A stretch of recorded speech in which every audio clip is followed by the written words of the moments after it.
오순절 다락방 많이 들어보셨죠? 네, 이 오순절 다락방은 예루살렘의 한 가옥 중 하나의 집 위쪽이었습니다. 근데 이 다락방에 한 무리의 사람들이 모입니다. 이 사람들의 주축은 누구냐면은 예수님을 따랐던 제자들입니다.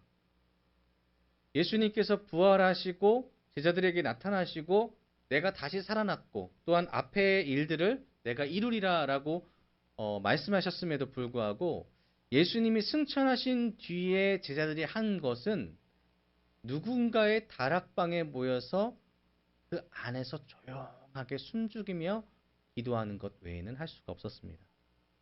왜냐하면은 그들 스스로가 생각하기에 나서기가 너무나 두려운 겁니다. 내 능력으로는 내 재능으로는 내 달란트로는 도저히 나가서 내 용기로는 나가서 복음을 선포할 자신이 없으니까 모여들고 안으로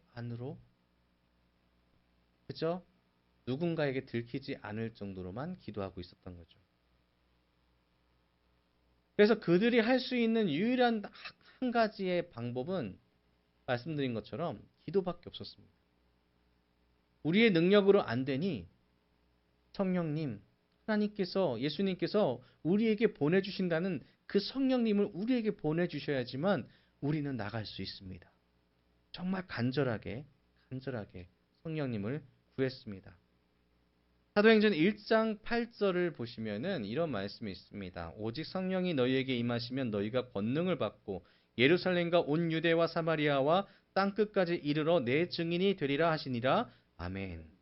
그러니까 이 말씀을 들었을 때의 제자들은 성령이 임하시면이라는 이 조건에 지금 매달리고 있는 겁니다. 어떻게 해서든지 나갈 수가 없는 거죠. 왜냐하면 이 바깥의 상황들은 예수를 믿는 자를 탄압하고 있는 상황이었습니다. 당장에 나가서 예수님을 믿으세요 하면은 끌려갈 수밖에 없는 상황 가운데 어떻게 나가겠습니까? 그래서 예수님께서 말씀하신 오직 성령이 너희에게 임하시면 이것을 기다리고 있었던 겁니다. 그래서 기도했고 그 기도에 하나님께서는 응답하시죠. 하나님께서는 하나님을 찾는 그런 마음이 있는 이에게 다가오십니다. 그리고 하나님께서는 도움을 요청하고 간절하게 구하는 이에게 성령님의 능력으로 찾아와 주십니다. 그래서 두려움 가운데 연약한 가운데 애쓰고 애쓰면서 기도하며 성령님을 찾았던 제자들에게 하나님께서는 성령님을 보내주십니다. 그들과 함께하게 하셨습니다. 드디어 다락방에 모여서 드러내지도 못하고 그냥 그들만의 모임을 갖고 있었던 제자들이 변하게 되죠. 바로 이 순간입니다. 성령님이 함께 하셨을 때 그들이 변했는데 사도행전 2장 4절에는 이렇게 말씀합니다. 그들이 다 성령의 충만함을 받고 성령이 말하게 하심을 따라 다른 언어들로 말하기를 시작하니라. 아멘.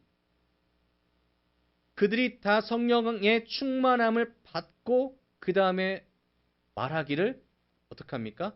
시작합니다. 담대하게 말하기를 시작한다는 겁니다. 다른 언어들로. 그리고 6절을 보시면은 이런 말씀이 있습니다. 이 소리가 나매. 그러니까 그들이 다락방에서 조용하게 있는 듯 없는 듯 조용하게 기도하고 있다가 성령님께서 임하시니까 충만함을 받고 다른 언어들로 말하기를 시작하는데 그 말하기를 시작하니까 그들의 외치는 소리, 그들이 부르짖는 소리, 그들이 선포하는 소리들이 남의 소리가 났다는 겁니다. 담대함을 얻었다는 겁니다. 세상 가운데 복음을 선포하기 시작했다는 것이죠. 그들은 더 이상 조용할 수가 없었습니다. 그 마음 가운데 열정이 있고 뜨거움이 있고 복음은 살아있다는 것을 느꼈기 때문입니다. 그래서 강렬한 메시지를 하나님께서 주신 메시지를 그들이 체험하게 되는 거죠. 그것이 무엇이냐면 오늘의 본문입니다. 다시 한번 읽어보겠습니다. 시작. 하나님이 말씀하시기를 말세에 내가 내 영을 모든 육체에 부어주리니 너희의 자녀들은 예언할 것이요 너희의 젊은이들은 환상을 보고 너희의 늙은이들은 꿈을 꾸리라. 아멘. 지금 이 다락방에 모인 제자들의 변화는 하나님으로부터 온 것입니다. 하나님의 영이 부어짐으로 인해서 시작되었고 성령님께서 함께 하심으로 인하여서 선포되었습니다. 그 성령님의 놀라우신 역사가 이 교회 가운데 우리 성도님들의 삶 가운데 있기를 주님의 이름으로 축복합니다. 성령님께서 오셨을 때의 제자들의 바뀐 모습을 보셨죠. 그렇다면 우리는 이렇게 생각할 수 있습니다. 그럼 성령님이 오시면 우리의 삶은 어떻게 변할까? 가장 먼저 자녀들이 예언한다고 이야기합니다. 이 예언은 헬라어로는 페로페투슈신이라는 단어인데 선포하는 자가 되다, 하나님의 메시지를 선포하다라는 뜻이 있습니다. 그러니까 우리의 자녀들이 예언한다는 것은 미래의 일들을 가지고 신점 치는 것처럼 얘기하는 것이 아니라 하나님의 말씀을 선포하는, 우리에게 가르쳐주는 그런 사람들이 되게 된다는 것입니다. 그래서 어린아이들과 함께 말씀에 대해서 이야기하다 보면은 간혹가다 그런 경우가 있습니다. 뭐냐면은 마음이 찔려요. 왜냐하면 애들은 천국이 있다는 걸 믿어? 예, 믿어요. 예수님이 계신 걸 믿어요? 예, 믿어요. 만약에 아빠나 엄마가 뭔가 잘못한 일이 있으면 엄마, 아빠, 그거는 말씀에 그렇게 하지 말라고 했잖아요. 아이들은 그냥 직접적으로 얘기를 하죠. 이 아이들은 천국에서의 삶을 우리에게 얘기할 그런 능력을 갖게 된다는 것입니다. 그래서 아이들은 우리의 앞으로 어떻게 살아갈지를 보여줍니다. 그래서 어떤 것이냐면 가장 말씀대로 살아가기에 가장 적합한 존재가 누구냐라고 물어봤을 때 예수님은 아이들이라고 했습니다. 아이들의 순수한 신앙, 이 아이들은 아주 어린아이를 얘기합니다. 너무 좀 요즘에는 조금만 커도 애들이 머리가 커서 아이들, 정말 한 5살쯤 되는 아이들한테 말씀을 전해보면은 이렇게 잘 믿을 수가 없어요. 그냥 쑥 하고 받아들입니다. 하나님의 말씀이 이렇다라고 이야기하면은 그 말씀대로 믿습니다. 자, 그러면은 이런 아이들의 순수함을 우리가 갖고 있을까? 이것에 대해서 물어볼 때에 가장 좀 우리 어른들께 물어보고 싶은 거는 이겁니다. 우리 성도님들 이 앞에 보이는 게 뭐죠? 어린이 보호구역에 뭐가 바닥에 깔려 있죠? 횡단보도가 있죠. 그럼 나는 횡단보도에 아직까지도 초록불에 건넌다. 초록불에만 건넌다. 나는 좌우를 살피고 주위를 살핀 후에 안전을 확인한 후 건넌다. 이게 유치원에서 알려주는 아주 생존의 기본적인 내용이죠. 그리고 또 한 가지는 아이들에게 있어서는 이것이 규칙이고 법입니다. 그래서 아이들은 지금 이 횡단보도를 건널 때에 무작정 뛰지 않습니다. 엄마의 손을 붙잡고 있을 때에 그 아이들은 무조건 초록불에 건너야지, 초록불이 되면은 좌우를 살펴야지, 그 다음에 손을 들고 가야지, 이것을 정말로 잘 지킵니다. 누가 보지 않아도 지키고요. 누가 물어보면 자연스럽게 이야기합니다. 그렇게 해야 된다고 배웠어요. 누가 안 지킵니까? 어른들이 안 지키죠.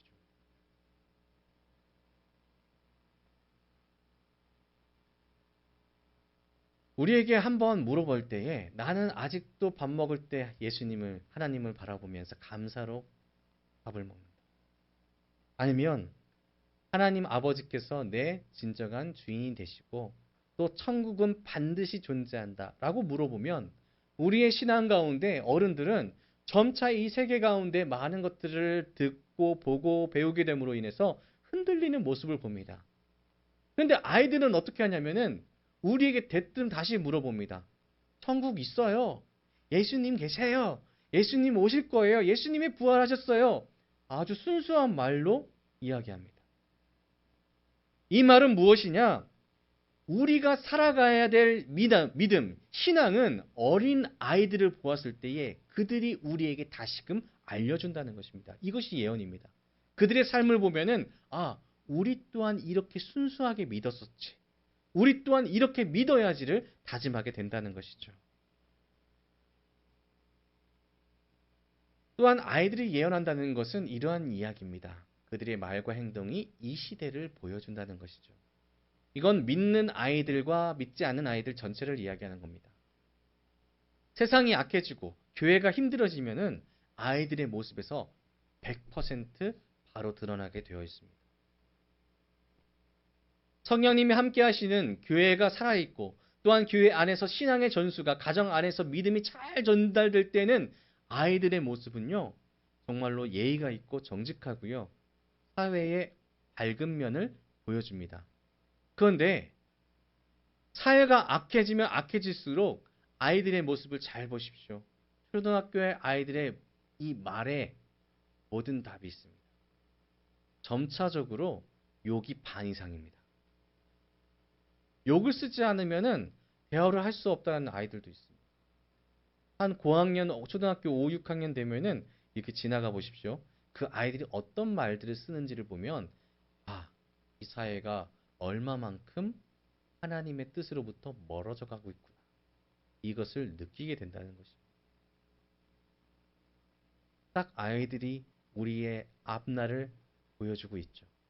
지금 현 상황을 알려주고 있습니다. 이렇게 되면 안 된다라는 것을 분명하게 이야기하고 있는 겁니다.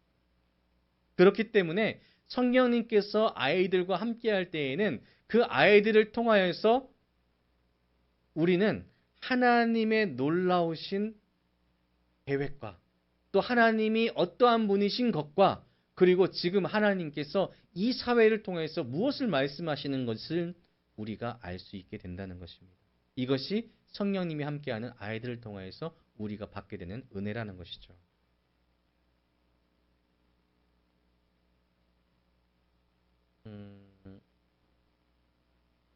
우리가 지금 교육부가 있는데 아이들이 지금 8명이 있습니다.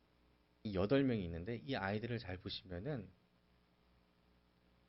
간혹가다 제가 곤란한 질문을 받을 때가 있어요.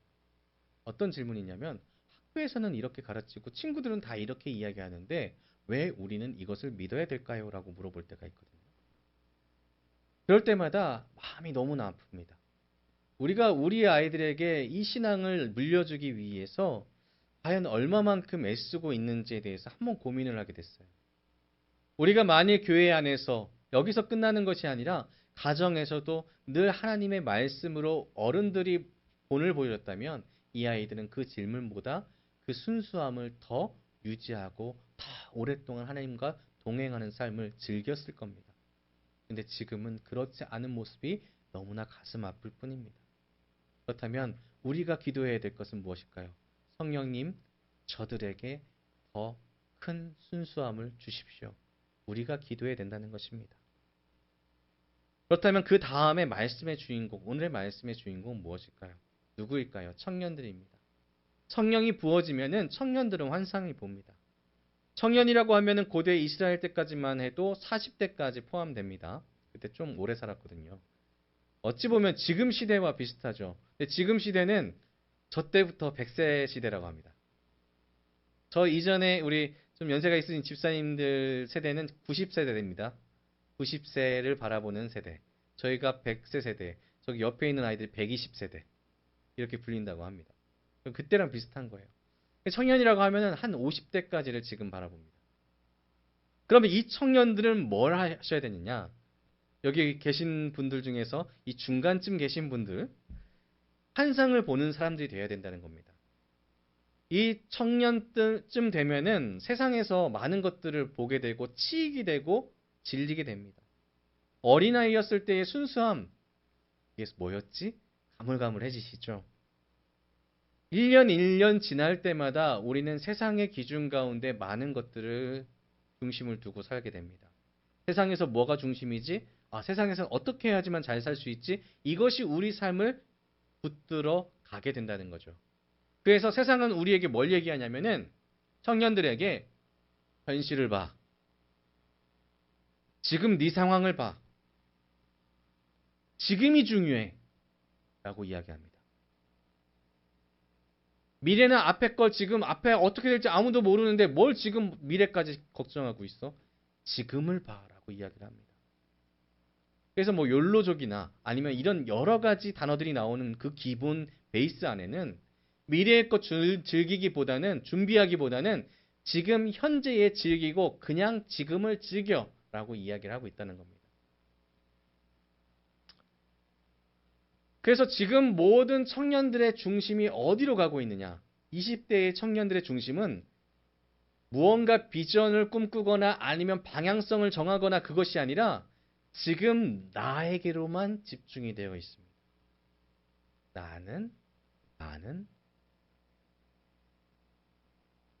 다른 이들이 무엇을 원하는가 이것 초점 아닙니다. 앞으로 내가 어떻게 살아갈 것인가 이것 초점이 아닙니까? 지금 내가 뭘 원하지? 이것에 초점이 점점 가해지고 있다는 거죠. 요즘 20대 청년들, 초반 청년들 설문조사를 하잖아요. 그러면은 그 설문조사를 해보면은 이 아이들에게 꿈이나 비전이 없다라는 것이 여실히 드러납니다. 뭘 원해요? 물어보면은 그냥 건물주, 코인, 주식, 뭔가 지금 당장 내가 뭔가를 얻어서 펑펑 쓰고 즐겁게 살아가는 것이 중심이라고 이야기합니다. 과거에 카푸어가라는 단어가 있었습니다. 그런데 이 카푸어가 지금에 있어서는 아주 그냥 청년들한테는 익숙한 이야기입니다. 빚을 져서라도 내가 잘 보이게끔 내 겉이 잘 드러나는 그런 차를 사겠다. 그런 마음들이 가득하다는 거죠. 그런데 성경에서 말하는 성령님을 통하여서 우리에게 원하시는 환상은 무엇이냐면 하나님의 나라와 하나님의 뜻입니다. 하나님께서는 우리 젊은이들에게, 장년에게 뭘 요구하시냐면 세상의 기준 말고 하나님의 기준, 하나님의 뜻과 의와 하나님의 나라를 바라보라 이렇게 말씀하고 계십니다. 근데 이게 너무나 힘들다는 거예요. 그래서 필요한 것이 성령님이 임하시면입니다. 성령님이 지금 이 자리에 앉아 계신 여러분에게 반드시 필요하다는 겁니다. 우리 중간 세대에 계신 분들은 정말로 좀 막중한 의무가 있습니다. 환상을 볼 수 있어야 돼요. 하나님의 나라가 내 삶 가운데의 목표가 되어야 되고 그 삶을 통하여서 하나님의 나라를 확장시켜야 되는 그런 의무가 우리 청장년에게 있다는 것입니다. 환상을 보고 계십니까? 환상을 바라보면서 살아가고 계십니까? 그런데 세상은 계속해서 이야기합니다. 그건 환상 속에 있고 결코 오지 않을 것이야. 하지만 성경은 뭐라고 말씀하시냐면 하나님의 나라는 반드시 오고 하나님께서는 진실로 계시고 예수 그리스도의 복음은 살아있다. 여러분 그것을 믿으시나요? 아멘이시죠? 이 아멘이란 단어로 통하여서 여러분의 신앙이 지켜지길 원합니다. 성령님께서 여러분에게 말씀하십니다. 세상의 기준이 아닌 하나님의 기준으로 삶을 세워나가라고. 그리고 그것이 힘들다면 반드시 구하라고 말씀합니다. 그래서 우리가 마땅히 해야 되는 것은 성령님의 능력을 구하는 것이 되어야 되겠죠. 네, 기도하실 때 성령님의 능력을 구하시나요? 우리는 이 훈련이 잘 안 돼 있습니다. 능력을 도우시는 이는 분명히 성령님을 통하여서 도우신다고 하는데 우리는 그 주체를 빼버리고 그냥 하나님께 간구만 합니다. 도와주세요. 도와주세요만 얘기합니다. 하지만 기도하실 때 분명하게 요청하십시오. 성령님의 능력으로 나를 도우십시오. 그랬을 때에 우리의 삶 가운데 분명한 비전이 있고 분명한 꿈이 있고 분명한 목표가 있어서 우리의 신앙이 좌우로 흔들리지 않을 줄 믿으시길 바랍니다. 우리 또 마지막으로는 딱 하나의 더 우리 성령님을 통하여서 주어지는 것이 있습니다. 무엇이냐면 노인은 꿈을 꾸는 세대가 됩니다. 이 노인 세대라고 이야기하냐면 이제 장년을 넘어서 또 하나님의 나라를 향하여서 나가시는 분들이신데 그런데 어떤 철학자가 이렇게 이야기합니다. 노년이 될수록 남는 것은 고집이다. 그러니까 우리의 신앙이나 뭐 어떤 삶의 가치나 이런 것들이 시간이 지나면 지날수록 그냥 켜켜이 쌓여가서 너무나 무거워서 움직이지 않게 된다는 거죠. 완고함이라도 표현할 수도 있는데 좀 딱딱해져 간다라고 이야기할 수 있습니다. 그런데 오늘 말씀에서는 이 노년에게 꿈이 주어진다라고 이야기합니다. 좀 다르죠. 완고해진다, 딱딱해진다, 고집이 세진다와 꿈과는 다른 이야기가 되는 것 같습니다. 근데 말씀에서는 분명하게 이렇게 이야기하고 있어요. 성령님이 임하시면 노인들에게는 뭐가 있다고요? 꿈이 생긴다라고. 꿈이라고 하면은 멀리 있는 것처럼 보입니다. 그냥 자고 일어나면 이게 뭐였지? 라고 생각되는 것이라고 생각합니다. 하지만 이 말씀에서 이야기하는 꿈은 무엇이냐면 내가 하나님의 나라에서 영원히 기쁨으로 살아가는 것을 이야기합니다. 가장 중요한 것이 무엇이라고요? 하나님의 나라에서 살아가는 나의 삶. 그것이 이 성령님을 통하여서 노년에 이룰 수 있는 아름다운 꿈이라는 것이죠. 그래서 가장 열정적이어야 되는 분들이 누구실까요? 노년입니다. 노년에 꿈이 있다는 것은 가장 열정적으로 내 신앙을 위하여서 노력하고 노력해야 되는 그 단계가 노년에 있다는 겁니다. 우리 지금 70대가 넘으신 우리 집사님들 계십니다. 한번 여쭤볼게요. 운동을 할 때에, 스트레칭 할 때에 입에서 뭐라고 나오실까요? 그리고 아구구구 이런 소리가 나죠. 왜 그럴까요? 몸이 굳어져서 그렇죠. 그래서 자녀들이 부모님께 이야기합니다. 운동 좀 하셔야 돼요. 제가 종종 우리 집사님들께 말씀드리거든요. 운동하셔야 됩니다. 그럴 때에 마음은 있지만 몸이 안 움직여져요. 그렇게 대답하실 때가 있으세요. 근데 이렇게 한번 허리를 트는데도 아이고 이렇게 소리가 나는 이유는 우리가 여기가 그만 딱딱해져서 그렇습니다. 그럼 이 딱딱해진 것을 풀려면은 얼만큼 많은 노력을 해야 될까요? 젊은 사람들보다 더 많은 노력을 하셔야 되겠죠. 그래서 오늘 말씀에 꿈이 있다는 것은 노인들이요, 연세가 있으신 분들이요, 더 열정적으로 움직일 때입니다. 아멘이시죠? 하나님의 일을 위하여서 나는 이제 좀 나이가 됐어. 이제 젊은 친구들이 다 일을 할 때이지 하고 손을 놓는 것이 아니라 더 열정적으로 기도할 때고 더 열정적으로 성령님의 힘을 입어서 교회 안에 주의 역사가 일어날 수 있도록 도움을 줄 수 있는 그 뜨거운 마음이 있는 세대가 우리 어른의 세대가 되어야 된다는 것입니다. 제가 이 말씀을 정말 싫어하거든요. 내가 살면 얼마나 산다고. 얼마나 사시긴요. 90세 이상 사실 것 같은데. 세대가 그렇다니까요. 아직 멋있습니다. 더 열정적으로 더 뜨겁게 하나님의 은혜를 입을 시간은 앞으로도 충분하십니다. 더 열심히 운동하시고 더 열심히 기도하셔야 됩니다. 왜요? 우리에게는 분명한 꿈이 있기 때문입니다. 그 꿈을 향하여서 나가는 그 열정적인 모습에 작년이 그 모습을 보고 천국이란 환상이 진짜 있구나라는 것을 깨닫게 될 겁니다. 아멘이시죠? 우리 장년들의 열정적인 환상을 보고 정말 이 세상의 기준이 아닌 하나님 나라의 기준인 하나님의 뜻과 명령을 준행하는 모습을 보고 우리 아이들이 무엇을 할까요? 그 순수함을 지켜나갈 것입니다. 그리고 아이들의 그 순수함을 보고 우리 어른은 다시금 하나님의 말씀을 깨닫게 될 것입니다. 이 말씀은 하나님의 백성이 성령님의 힘 안에서 살아갈 때에 모든 세대가 합력하여 하나님의 뜻을 이뤄나가는 아름다운 공동체가 될 것을 이야기하고 있습니다. 그런 공동체가 어디가 되어야 될까요? 그렇죠. 교회입니다. 그리고 우리 함께 가는 교회가 됐으면 좋겠습니다. 우리 사랑하는 함께 가는 교회 성도 여러분,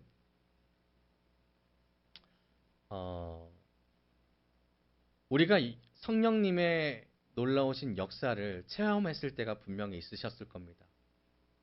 근데 그 뜨거움을 우리는 종종 두려움으로 받아들일 때가 있습니다.